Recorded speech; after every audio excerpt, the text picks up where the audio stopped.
Alabama, 1886. Thomas Booker grabbed a black farmhand by the throat, slammed him against the barn wall, and snarled, "You say one word about what that boy does in there, one word, and they will never find you." The man's feet left the ground. His eyes went wide. And inside that barn, 12-year-old Zeke heard everything, and kept riding. Never flinched, never stopped. Because his father's violence was ordinary. What Zeke was building in the dark was something else entirely. If this story shakes something deep inside you, please subscribe to our channel, hit that notification bell, and drop a comment telling me what city you're watching from. I want to see how far this story has traveled. Now stay with me, because this is only the beginning. July 1886, Calhoun County, Alabama. The summer of 1886 arrived in Alabama like a punishment. The heat pressed down on the town of Calhoun Crossing with a weight that made grown men stop mid-sentence and forget what they were saying. The tobacco fields stretched out in long, dark rows just past the edge of town, and at the far end of those fields stood the Booker Mansion.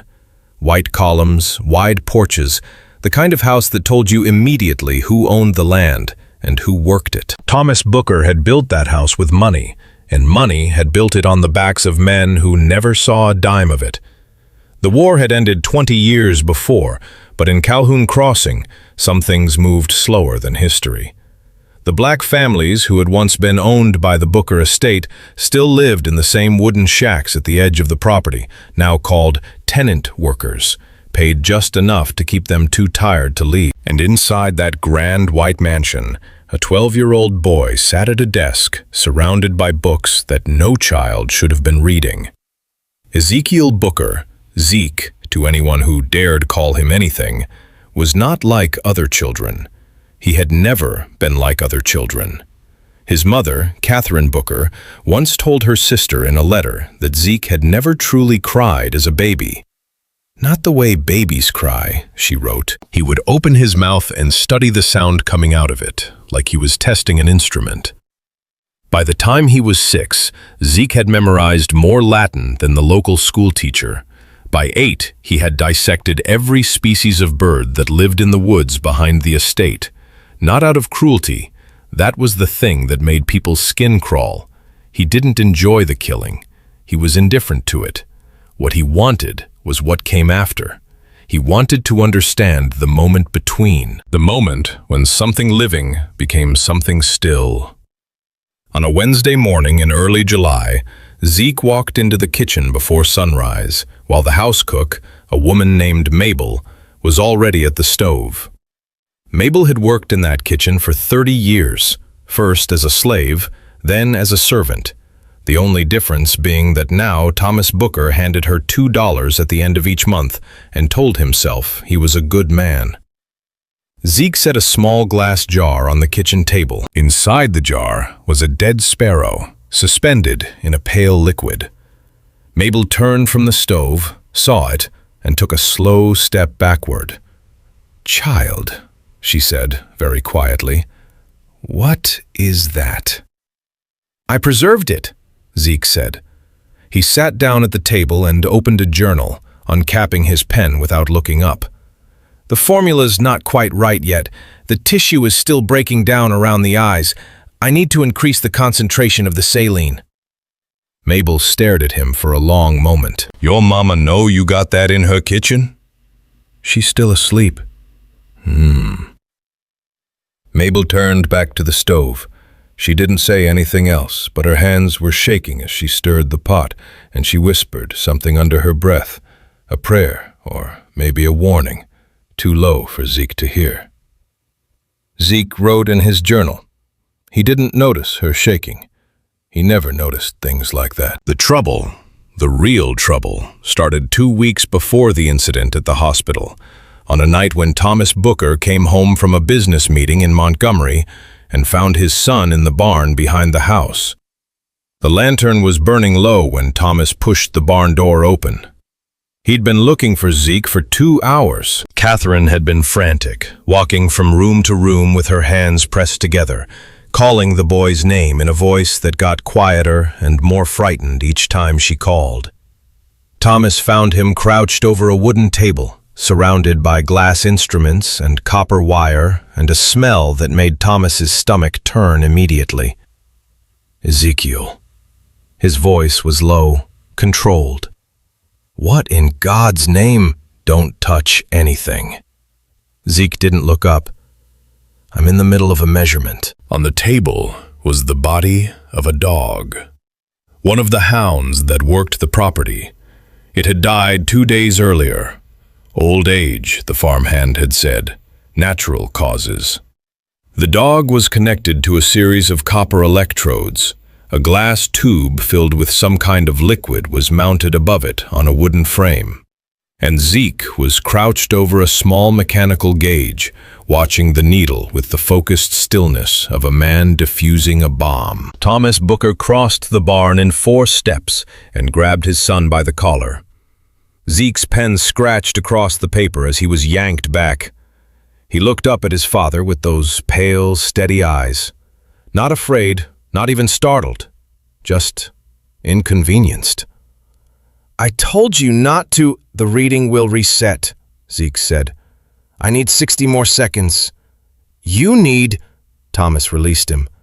He stepped back. He looked at the table, at the dog, at the copper wires, at his 12-year-old son standing there like he was explaining a recipe. What is this? What are you doing to that animal? Measuring residual electrical activity, Zeke said. He turned back to the gauge. There is energy in a living body, Father. I believe that energy doesn't simply vanish at the moment of death. I believe it dissipates, slowly. And I believe that if you can measure the rate of dissipation, you can calculate how long ago something died. And possibly, he paused, watching the needle, possibly understand what that energy is, where it goes. Silence. Thomas Booker was not a stupid man. He had built a business from nothing, had navigated the complicated and brutal politics of post-war Alabama without losing his fortune or his standing. He knew how to read a room, knew how to read a person. He could not read his son. This is finished, Thomas said finally. This whole... He gestured at the table. This is finished, tonight. You understand me? The readings are inconclusive, Zeke said. I need more time. Ezekiel. The boy looked up. For just a moment, just one, something passed across his face. Not fear, not guilt. Something closer to patience. The kind of patience that a man has when he knows he will eventually get what he wants. Yes, sir, he said. He capped his pen, but he did not destroy the journals. Thomas would later say, in the months that followed, that he should have done more that night, should have taken the boy to a doctor or a priest or anyone who might have known what to do with a child like that. But Calhoun Crossing was a small town, and Thomas Booker was a proud man. And proud men in small towns do not advertise their family's peculiarities. So he locked the barn, confiscated the instruments, told Catherine that it was nothing, just a boy going through a strange phase. Boys did strange things. It would pass. It did not pass. Within a week, Zeke had reconstructed his laboratory in the storm cellar beneath the house. He used tools borrowed from the property's maintenance shed and chemicals ordered through the post, addressed to his father's business, which Zeke had intercepted from the mail carrier on 3 consecutive Tuesdays. He was 12 years old. The man who finally gave Zeke what he wanted, what he needed, was Dr. Samuel Finch. Finch had been the town physician for 15 years. He was a bachelor, mid-40s, the kind of man who had given up on most things except his work. He drank a little too much and laughed too loudly at his own jokes, but he was a good doctor, careful, thorough, and genuinely curious about medicine in a way that most country doctors stopped being after a few years of treating the same ailments. He met Zeke for the first time at the Booker estate during a house call for Catherine's persistent cough, and within 10 minutes of speaking with the boy, Finch had gone very quiet. "Your son showed me a paper he'd written," Finch told Thomas afterward, in the study, while Catherine rested upstairs. "A 20-page analysis of bioelectric field dissipation in mammalian tissue post-mortem." Thomas rubbed his forehead. "Samuel." "He cited 4 European researchers. He critiqued their methodology." Finch leaned forward. "Thomas, he's 12. I know how old he is. He's not going through a phase." Finch sat back. "I don't know what he is, but I know what he isn't. He isn't normal. And I don't mean that as an insult. I mean that the way a man might say a river isn't normal because it flows uphill." He paused. "I'd like to work with him." Thomas was quiet for a long time. "He would have access to the hospital morgue?" Finch nodded slowly. "Supervised, controlled. Better that than whatever he's doing in that cellar." Thomas looked out the window. The tobacco fields were dark under the evening sky. Somewhere out there, in the shacks at the edge of the property, a woman was singing. Low and slow. A hymn. The kind of song that had survived things songs shouldn't have to survive. "Fine," Thomas said. He would spend the rest of his life wondering why he said that. Because 3 weeks later, on the night of July 14th, the town of Calhoun Crossing was woken by an explosion that shook windows half a mile away. And when the smoke cleared from the hospital's lower floor, the morgue was destroyed. The equipment was in pieces, and Ezekiel Booker was gone. Not missing, not hurt. Gone. As if the air itself had swallowed him. And in the ruins of the lab, scattered across the blood-stained floor, were his journals. Page after page after page of careful, precise, terrifying notes, ending in the middle of a sentence, mid-word, as if the pen had simply stopped, as if the hand holding it had been pulled somewhere else, somewhere the living were not supposed to follow. The morning after the explosion, Thomas Booker did not weep. He stood in the middle of what remained of the hospital's lower corridor, hands at his sides, jaw locked, and said nothing. Sheriff Dale Pruitt stood beside him with a notepad and a pencil that he kept putting to the paper and then pulling back, because there was nothing to write that made any sense. "Accident," Thomas said finally. It wasn't a question. It wasn't even a statement. It was an instruction. Pruitt looked at him sideways. "Tom, there are journals in there, pages and pages of... I don't even know what to call it. There are names, there are dates. If people start reading, then people won't read them." Thomas turned to face him. His eyes were dry. They had been dry since 2 in the morning, when a farmhand had pounded on the mansion door and told him what happened. Catherine had collapsed in the hallway behind him. Thomas had stepped around her. "You will collect every piece of paper in that room. Every page. You will bring them to me, and this will be recorded as a gas leak." Pruitt was quiet for a moment. "And the boy?" Thomas Booker's face did something complicated, just for a second. Then it went still again, like a pond after you drop a stone in it. The surface smoothing over so fast you almost doubted the ripple. "Missing," he said. "Presumed dead." He walked out of the building without looking back. What Thomas did not know, what no one in Calhoun Crossing knew yet, was that Mabel had already read 3 of the journals. She had found them before the sheriff arrived, tucked into a leather satchel that had been thrown clear of the blast, lying in the grass outside the hospital's side door. She had stood there in the gray pre-dawn, reading by the light of a lantern she'd carried from home. And what she read made her close the satchel slowly, press it against her chest, and walk home without telling a single soul. She kept those journals under the floorboards beneath her bed for 41 years. But that comes later. In the immediate days following the explosion, the town of Calhoun Crossing moved through the stages of a scandal the way it always had, with speed, with silence, and with a careful arrangement of the truth into something more comfortable. The hospital staff who had been on duty that night were spoken to privately. Dr. Finch was removed from his position within 72 hours, quietly and without ceremony, and was told by Thomas Booker's lawyer that if he ever discussed the events of July 14th with anyone, the consequences would be significant and immediate.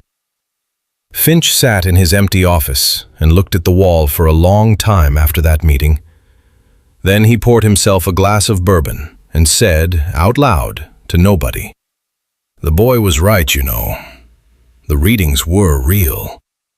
Nobody heard him say it, or if they did, they chose not to remember. The official account, gas leak, tragic accident, body not recovered, was printed in the Montgomery Advertiser on July 19th. It was 4 sentences long. Ezekiel Booker was listed as deceased. Thomas Booker donated a significant sum to the hospital's reconstruction fund. The story was, in every way that mattered to the powerful men of Calhoun County, finished. Except that 2 weeks after the explosion, on a Tuesday evening in late July, a young black woman named Iris, 17 years old, the daughter of one of the tenant farmers on the Booker property, told her mother that she had seen Zeke. Not a ghost, not a shadow. Zeke. Standing at the edge of the tobacco field at dusk, still wearing the same white shirt he'd had on the night he disappeared, watching the shacks at the edge of the property with those pale, unblinking eyes. Her mother grabbed her by both arms and said, "You did not see that. Do you hear me? You did not see anything. You say that to one white person in this town and there is no telling what they do to us. Do you understand?" Iris was quiet. "Do you understand me, girl?" "Yes, ma'am," Iris whispered. But she had seen him, and he had looked at her the way he always looked at things he wanted to understand. Steady, patient, measuring. Like she was data, like she was a gauge needle he was watching for movement. She didn't sleep well for a month after that. Meanwhile, in the mansion, Catherine Booker began to deteriorate. She had never been a strong woman, not in the way Calhoun Crossing defined strength, which was to say she had always felt too much and shown it too openly for a woman of her station. After Zeke disappeared, she stopped coming downstairs. She stopped eating at regular hours. The household staff reported that she could be heard at night, walking the hallways, opening and closing doors to rooms that had no reason to be opened. One evening, Thomas found her sitting on the floor of Zeke's room, holding one of the boy's early journals, a small red notebook from when he was 8 or 9, before the experiments got serious, back when he was just cataloging birds. She was holding it like it was something holy. "He was still a child in this one," she said, without looking up. "Did you know that? He drew pictures, little ink drawings of sparrows and finches. They're actually quite beautiful." Thomas stood in the doorway. "Catherine, he was still a child," she said again. Her voice cracked on the last word. I should have. She stopped, pressed the journal to her chest. "I kept telling myself it was a phase. I kept telling myself he would grow out of it." She finally looked up. Her eyes were red, raw, completely undone. "What if he didn't disappear, Thomas? What if something took him? What if whatever he was trying to find, what if it found him first?" Thomas crossed the room, took the journal from her hands gently, and set it on the desk. "He was a troubled boy," Thomas said, "and he is gone, and we will not discuss him as though he might walk back through that door." Catherine looked at her husband for a long moment. Something in her face went very quiet. Very decided. "Get out of this room," she said softly. Thomas left. He did not come back to that room for 20 years. 3 days after that conversation, Mabel came to Catherine's room early in the morning, before the other household staff were awake. She closed the door behind her. She sat down across from Catherine, who was sitting up in bed with her hands folded in her lap like she had been waiting.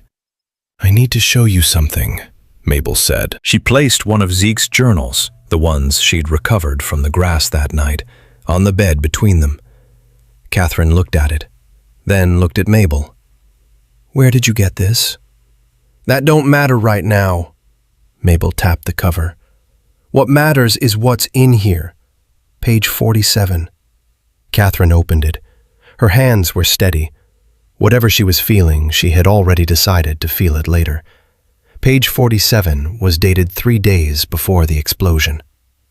July 11th, 1886. The handwriting was Zeke's, that precise, slightly tilted print he'd developed by the time he was 9. Midway down the page, underlined twice, were 2 sentences that made Catherine's breath stop. "I am not the first to attempt this. Someone used this morgue before me. The markings on the floor beneath the equipment are older than this hospital." Catherine read it 3 times. Then she looked up at Mabel. "What markings?" she said. "Keep reading," Mabel said quietly. The next page described, in Zeke's characteristic clinical language, a series of symbols he had found carved into the stone floor of the morgue beneath the equipment. Symbols he didn't recognize. Symbols that didn't match any language or notation system in any of his medical or scientific texts. He had sketched them carefully, 6 of them, in a row along the bottom of the page. Mabel watched Catherine study the drawings.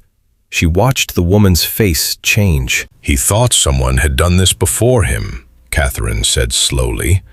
"Someone had built something in that room, before the hospital, before—" She stopped. "Mabel, how old is that building?" Mabel folded her hands.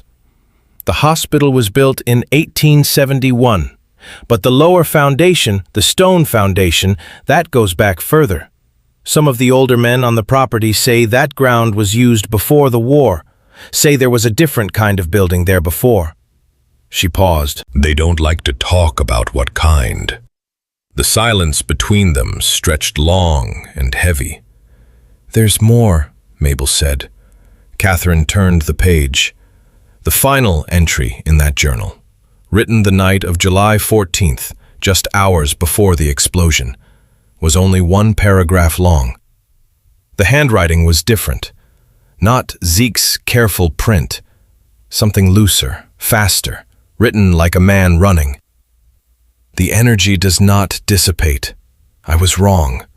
It does not go anywhere. It waits. It has been waiting in this room for a very long time.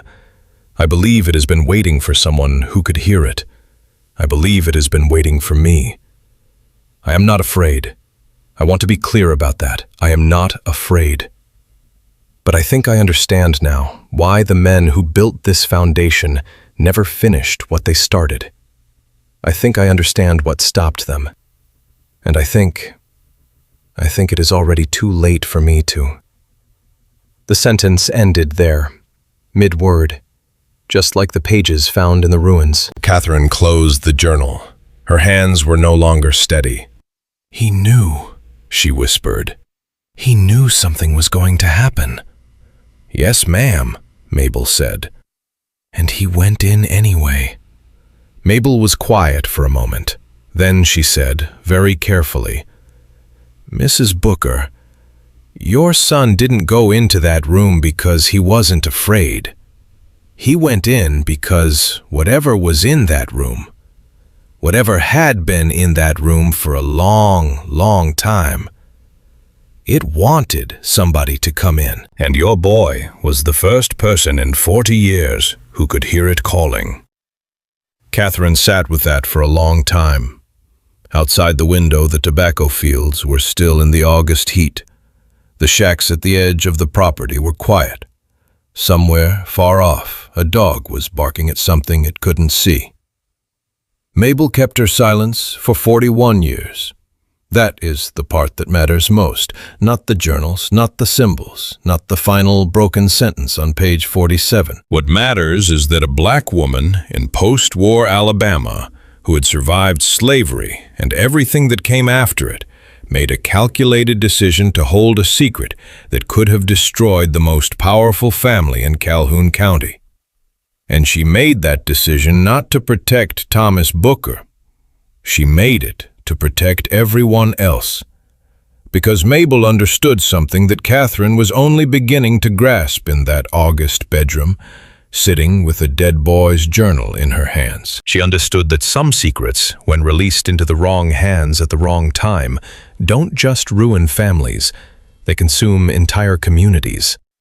And in Calhoun Crossing, in 1886, the community with the least protection and the most to lose was not the one living in the white mansion at the edge of the tobacco fields.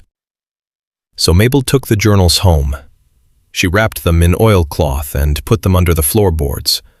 And she went back to work the next morning, like nothing had changed. Catherine Booker, for her part, said nothing to Thomas. She lay in bed that night, staring at the ceiling, and made her own calculation. One that looked a great deal like her husband's, but came from a completely different place. Thomas wanted silence to protect his reputation. Catherine wanted silence because she was terrified of what the truth meant. Not for the family, for her son. Because if Zeke had heard something calling from that room, if something old and patient had been waiting beneath that hospital for decades, then her son had not simply died in an accident. Her son had been taken, deliberately, specifically chosen.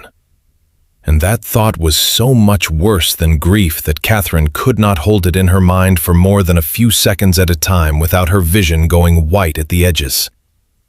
She did not sleep that night, or the night after. By September, the household staff had begun to whisper that Mrs. Booker was losing her mind. By October, Thomas had quietly arranged for a doctor from Montgomery to visit twice a week. The doctor prescribed rest and laudanum. Catherine took the laudanum and used the rest to keep reading, because she had found more journals. Not the ones Mabel had hidden, different ones. The early ones, the ones Thomas had missed when he swept the boys' room. Small notebooks tucked into the backs of drawers, inside hollowed-out books, under a loose board in the closet that Catherine only found because she had spent 3 weeks methodically taking that room apart with her bare hands while Thomas was away on business. What she found in those early journals rewrote everything she thought she knew about her son's childhood. Zeke had not begun his serious experiments at age 10, the way the town believed. He had begun at age 7. The first entry describing an experiment on a dead animal was dated spring of 1881, when Zeke was barely 7 years old, and it read with a precision and emotional detachment that made Catherine's hands shake so hard she had to set the notebook down and press her palms flat against the desk to steady them. But it wasn't the experiments themselves that stopped her cold. It was an entry from the summer of 1882, when Zeke was 8. 6 paragraphs, written in that careful print, describing a conversation he'd had with an elderly black man who worked the Booker property, a man named Solomon, who had been enslaved on that land before the war and had stayed afterward because he had nowhere else to go and was too old to start walking. According to Zeke's journal, Solomon had told him something about the ground beneath the hospital, about what had happened there before the building existed, about what had been done there in the years before the war, when the land belonged to a different owner, a man whose name Solomon would not say out loud. Zeke had written it down anyway. He wrote that Solomon told him about a doctor, not a real doctor, Solomon had said, a man who called himself one, who had conducted procedures on enslaved people in a stone outbuilding on that property in the 1840s. Not medical procedures, something else. Something that Solomon described, in Zeke's careful transcription, as trying to catch what leaves when a person dies. Catherine read that line 4 times. She thought about the symbols on the floor that Zeke had sketched in the journal Mabel showed her. She thought about Zeke's final entry. The energy does not dissipate. It waits. It has been waiting in this room for a very long time. And she thought about Solomon and what it had cost him to survive the things that had happened in that stone building, and what it meant that Zeke had listened to him at age 8 and then spent the next 4 years building toward the same work the man before him had started. She went to find Solomon the next morning. He was sitting outside his small shack at the edge of the property, as he always was in the mornings, mending a piece of harness leather with a needle and heavy thread. He was very old. Nobody knew exactly how old, including Solomon himself, because nobody had thought to record the birth date of an enslaved child in 1820s Alabama. He looked up when he heard her coming. His face went very still. "Mrs. Booker," he said. "Solomon?" She stopped a few feet away. She was still holding the journal. "My son wrote about a conversation he had with you in 1882. Solomon looked at the journal. Then he looked back at his work. "That boy used to come sit with me when he was small," he said. "Before the experiments, before all of it. He used to just sit here and ask me questions, not the kind of questions white children usually asked. He paused. He asked me what I had seen. And you told him." Solomon was quiet for a moment. The needle moved through the leather. "I told him some of it. I thought if I told him what that man had done in that building, it would scare him. I thought it would make him stay away from that place." He stopped sewing. He looked up at her then, and his eyes were the eyes of a man who had been carrying something very heavy for a very long time. "I was wrong." Catherine sat down on the ground in front of him. She did not care about her dress or her position, or what any member of Calhoun Crossing society would have said if they saw her. She sat down in the dirt, and she looked Solomon in the eye, and she said, "Tell me everything." And Solomon told her. He told her about a man named Dr. Harlan Crisp, who had purchased a tract of land including the future hospital site in 1843, who had built a stone outbuilding on the far end of the property, who had, over the course of 6 years, conducted experiments on at least 11 enslaved people that were never recorded in any official document, that were never reported to any authority, that were known only to the people who had survived them and the people who had not. He told her that Crisp had believed, obsessively, completely, that the moment of death produced a measurable, capturable energy, that he had built equipment in that stone building designed to capture it, that he had failed repeatedly, and that each failure had made him more desperate and more willing to use human subjects. He told her that in 1849 something had happened in that building. Not an explosion, not a fire, something that the 3 enslaved workers who witnessed it refused, even decades later, to describe in plain language. Something that made Crisp abandon the property within 24 hours, leaving everything behind and never return. Something that left marks on the stone floor. Catherine's voice was barely above a whisper when she asked the next question. "Solomon, what happened to the people he experimented on?" Solomon set down the harness leather. He folded his hands. "Some died," he said simply. "Some didn't. The ones that didn't..." He stopped, looked out at the field. "The ones that didn't said they could hear something afterward, even years later. Said it never went quiet. The silence between them was enormous. Then Solomon said very quietly, 'Your boy didn't stumble onto something new, Mrs. Booker. He stumbled onto something old, something that had been there for 40 years, waiting for somebody smart enough to finish what Crisp started. Something that had been patient.'" He looked at her directly. "I told him that story to scare him away, but I think it heard me tell it. I think it used me to call him in closer." Catherine stood up. Her legs were unsteady.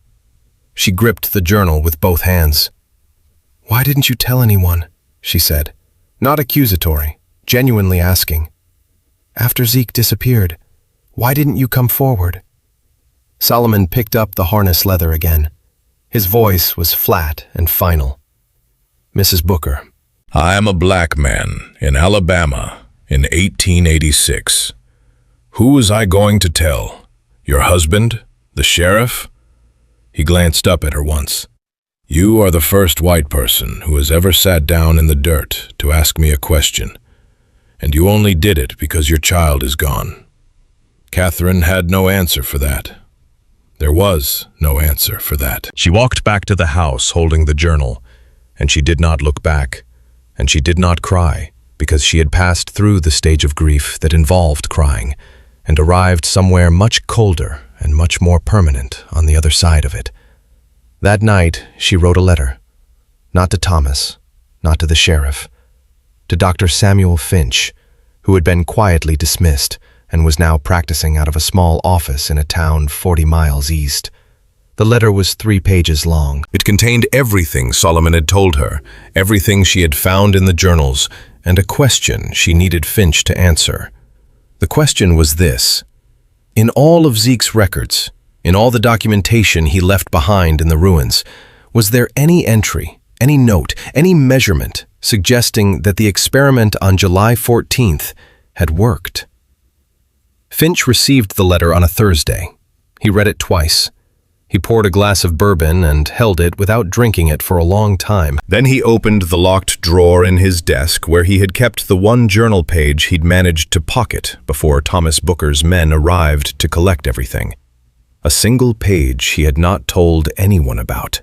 Not Catherine, not the sheriff, not a single living soul. He unfolded it. He read it again, the way he had read it 100 times in the months since July. It was a measurement, a final reading from the gauge Zeke had been watching in the last seconds before the explosion. A number. Clean and precise, and written in the boy's steady hand. Finch had not told anyone about it because he did not know what it meant. He was a country doctor. He did not have the scientific framework to interpret what he was looking at. But looking at it now, with Catherine's letter on the desk beside it, with Solomon's story filling in the 40-year gap he hadn't known existed, he thought he was beginning to understand. The reading was not evidence of failure. It was evidence that something had been captured. Finch wrote back to Catherine within the week. The letter was short, only 1 page, and it contained no greeting and no pleasantries, because Samuel Finch was a man who had run out of room for pleasantries somewhere around the 3rd time he had read that final gauge reading. He wrote, "The number on the page is not a failure reading. I have spent 4 months trying to convince myself otherwise. I cannot." Whatever Zeke was measuring in that room in the final seconds before the explosion, it spiked. Not flatlined. Spiked. Higher than anything he had recorded in all his previous sessions combined. If his theory was correct, if the energy he was tracking was what he believed it to be, then something happened in that room that I am not qualified to explain. I'm returning to Calhoun Crossing on Friday. Meet me at the old rail depot at noon.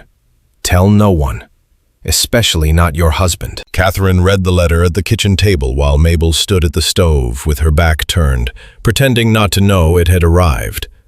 Catherine folded it precisely, the way a woman folds something she plans to keep, and slipped it into the pocket of her dress. "Mabel," she said. "Ma'am, I need you to bring me the rest of those journals." A long pause, the sound of something being stirred on the stove. "All of them?" Mabel said. "Every single one." Mabel turned around. She looked at Catherine for a moment with an expression that was not quite pity and not quite respect, but lived in the complicated territory between the two. Then she nodded once and went home to pull up the floorboards.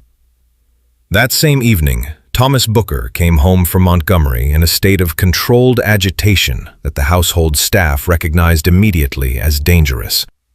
He had been to see his lawyer. Something had come up, something related to the hospital reconstruction, something about the lower foundation, something that his lawyer had described as a complication with the county records. He went directly to his study and did not come out for dinner.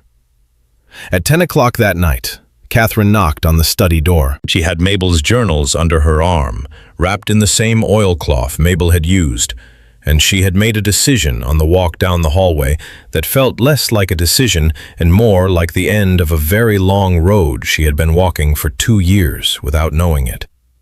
Thomas opened the door. He looked at the bundle under her arm. His face tightened. "Where did you get those?" "That doesn't matter." She stepped into the room without being invited. "I need to tell you about a man named Harlan Crisp.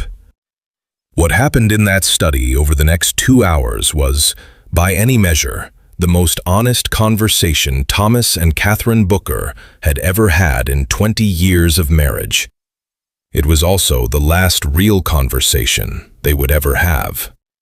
Catherine told him everything: Solomon's account, the stone building, the 11 enslaved people, the symbols on the floor, Finch's letter, the gauge reading. She laid it out with the same clinical precision her son had always used, and she watched her husband's face move through denial and anger and something that she slowly recognized with a cold shock as recognition.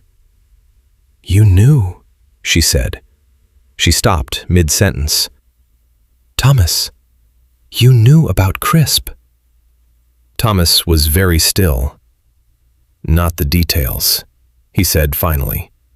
"I knew the land had a history." When I purchased the hospital property from the county in '68, there were references in the title records to a prior structure, a medical building. He stopped. The records had been partially destroyed. I didn't investigate further. "You didn't investigate further," Catherine repeated. "I didn't want to know." The silence between them was different from all the silences that had come before it. It was the silence of a woman understanding, fully and completely, the shape of the man she had married. "Our son went into that room," she said quietly. "Our 12-year-old son walked into something that had been killing people for 40 years. And you had the records in your hand, and you chose not to read them." Thomas said nothing. "Get out of my house," Catherine said. He left before morning. Not permanently. Thomas Booker was not a man who abandoned property or position, but he checked into a hotel in Montgomery and stayed there for 3 weeks. And when he came back, something between them had been settled into a permanent, load-bearing silence that they would carry for the rest of their lives. Friday came. Catherine met Finch at the rail depot at noon. He looked older than she remembered. Thinner. He had the specific hollowness of a man who had not been sleeping because his mind would not allow it. He was carrying a leather briefcase, and he gripped it the way people grip things when they are afraid of what they are holding. They sat at a corner table inside the empty waiting room. Finch opened the briefcase and laid the single journal page on the table between them. Catherine looked at the number. She was not a scientist. She did not know what it meant in technical terms, but she had been reading her son's journals for months, and she had developed a sense for the emotional register of his documentation, the way his handwriting changed subtly when a measurement excited him, the way certain numbers were underlined once for significance and twice for urgency. This number was underlined 3 times. "He had never done that before," she said. 3 lines. "No," Finch agreed. "He hadn't." Catherine looked up. "Samuel, what do you think happened to my son?" Finch was quiet for a long moment. Outside the depot, a wagon rolled past on the dirt road. Someone called out a greeting to someone else. The ordinary sounds of an ordinary town going about its ordinary business, completely unaware of what was being said at a corner table 30 feet away. "I think," Finch said carefully, "that Zeke achieved what he set out to achieve. I think the experiment worked. I think that in the moment of the explosion, whether it caused the explosion or whether the explosion was a consequence of it, I don't know. Something happened that his equipment was designed to make happen. Something was captured." He paused. "And I think Zeke was in the middle of it when it occurred." Catherine pressed her hands flat on the table. "You're telling me my son is not dead. I'm telling you I don't know what your son is." Finch met her eyes. "And I think those are two very different statements." They sat with that for a long time. It was Finch who finally broke the silence. He reached into the briefcase again and pulled out a folded piece of paper, newer than the journal page, cream-colored, recently written. "3 weeks ago," he said, "I received a letter. No return address. Postmarked from a town in Georgia I've never heard of." He slid it across the table. The handwriting. Catherine unfolded it. She read the first line. Her hand went to her mouth. The handwriting was Zeke's. It was dated September 1888, 2 years after the explosion. 2 years after Ezekiel Booker had been declared dead and buried in an empty grave in the Calhoun Crossing Cemetery. The letter was 4 paragraphs long. The first 3 paragraphs described, in Zeke's characteristic language, a series of observations about human consciousness that were so far beyond the medical understanding of 1888 that Finch had read them 6 times and still could not fully parse the concepts. The science, if it could be called that, described experiences that no living person had framework to understand. The 4th paragraph was different. The 4th paragraph was not scientific at all. It read, "Tell my mother I am not lost. Tell her I went where Solomon's people went, the ones Crisp could not bring back. I found them here, all 11. They have been here since 1849, and they have been waiting for someone to know their names. I am learning their names. This is the work now. This is what the energy is for. Please tell her I am not afraid. I was never afraid. But I finally understand why that matters." Catherine read it 3 times. Then she folded it with great care and held it against her chest, the same way she had held Zeke's childhood journal on the floor of his room, and she cried for the first time since July of 1886. Not from grief, but from something that did not have a clean name in the English language of that era, or any other. Finch watched her and said nothing. There was nothing to say. 43 years later, in the spring of 1931, construction workers renovating the old hospital in what had by then become a slightly larger and slightly more modern version of Calhoun Crossing broke through a sealed wall in the lower foundation and found the original stone floor of Harlan Crisp's outbuilding, preserved beneath 50 years of construction. They found the symbols. They found equipment that no one could identify or date with certainty. And they found, stacked in a waterproofed wooden box in a sealed alcove, a complete set of journals, dozens of them, spanning from 1886 all the way to 1921. 35 years of documentation. Zeke's handwriting throughout, consistent and precise, getting no older, no shakier, no different from the 12-year-old boy who had first pressed a scalpel to a dead man's chest and asked where the living went. The last journal ended mid-sentence, just like the first. Different words, same abrupt stop, as if, once again, the hand had simply been pulled somewhere else. The workers who found the box did not understand what they were holding. They handed it to the county historical office, where it sat in a filing cabinet for 11 years before a researcher named Dorothy Hale, working on a paper about post-war medical history in Alabama, opened the box and began to read. She read for 3 days without stopping. When she finally put the last journal down, she sat for a long time in the quiet of the historical office, and then she did something that would have made Thomas Booker furious, and would have made Catherine Booker weep, and would have made Mabel nod slowly in deep and knowing satisfaction.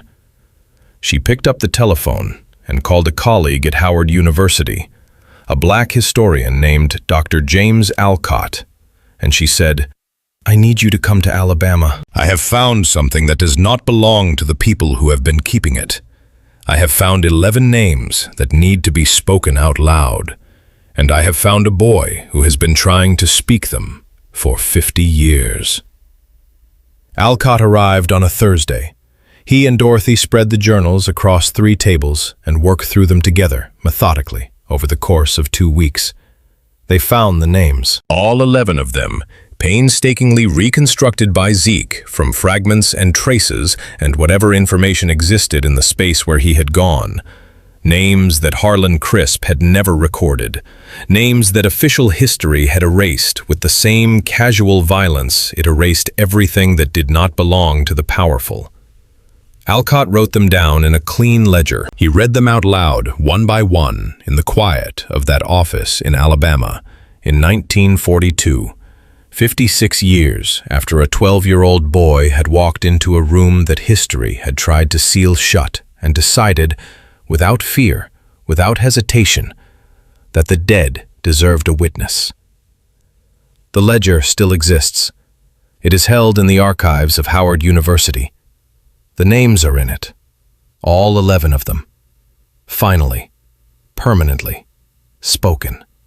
And researchers who have studied the case since, historians, scientists, people who study the boundary between what can be explained and what cannot, all report the same thing when they handle Zeke's final journals.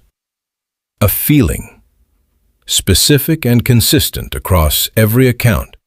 Not cold, not frightening.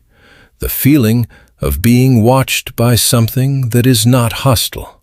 Something that is patient. Something that has been waiting a very long time to be understood and is quietly, steadily glad that someone finally came.